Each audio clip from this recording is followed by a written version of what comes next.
Nick Dunn returns home on his 5th wedding anniversary. The door is open. Inside the house, something feels wrong. The living room is disturbed. A table broken, things slightly out of place. Not chaotic, just a few signs of struggle, but the truth is glaring. His wife Amy is gone.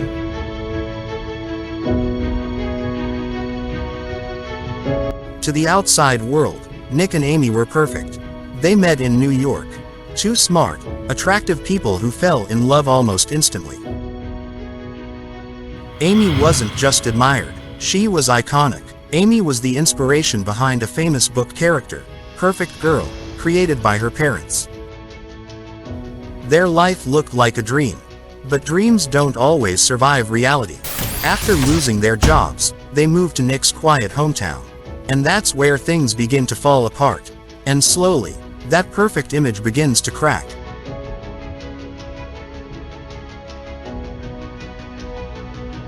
Back in the present, the police begin their investigation. They scan the house carefully, noticing small details that don't quite add up.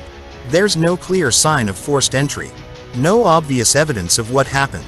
And Nick isn't panicking. He's not desperate. He's calm. Too calm. And that quiet composure starts to raise louder questions than any evidence. The case quickly becomes a media storm. Cameras surround the house. News stations analyze every movement Nick makes. Then one moment changes everything. During a public appearance, Nick smiles. Just for a second. And that's all it takes. The internet explodes. He is no longer a worried husband, but a man who looks guilty. Now the story is clear. A perfect wife, trapped in a bad marriage.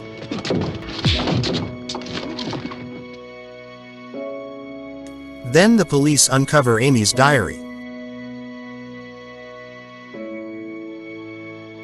At first, it tells a love story. A perfect relationship filled with passion and happiness. But as the pages go on, the tone shifts. Fear begins to creep in. Amy writes about a husband who changed, who became distant, unstable, even threatening. And then, Nick's secret comes out. He's been having an affair. Suddenly, everything connects. A cheating husband, a missing wife, a disturbing diary. To the public, the conclusion is obvious. What did you do to your pregnant wife? Nick didn't lose his wife. He got rid of her. You tell me Amy was 6 weeks pregnant. But something strange begins to unfold. Nick starts following a series of clues Amy left behind. Part of a tradition they shared every anniversary. Each clue leads him somewhere new. But instead of helping him, they make things worse. Every step uncovers something suspicious. Something the police can use against him. It's almost like the clues were never meant to guide him. They were meant to trap him.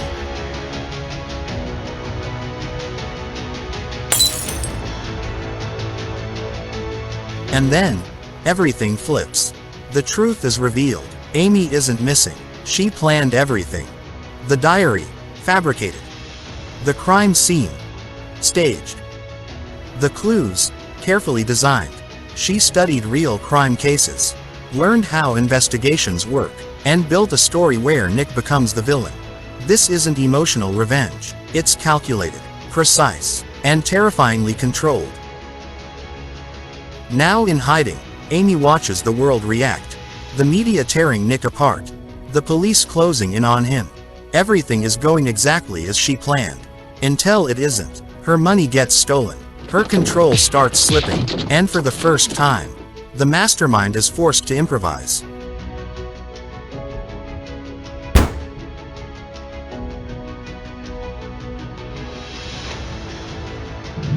Back home, Nick finally understands. Amy is alive, and this entire situation was designed long before it even began. So he stops trying to defend himself, stops reacting to the pressure, and instead, he starts thinking like her.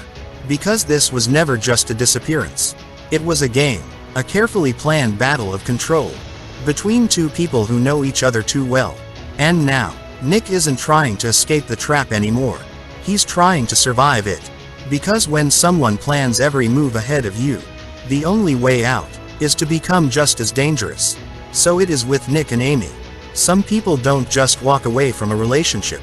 They rewrite the entire story.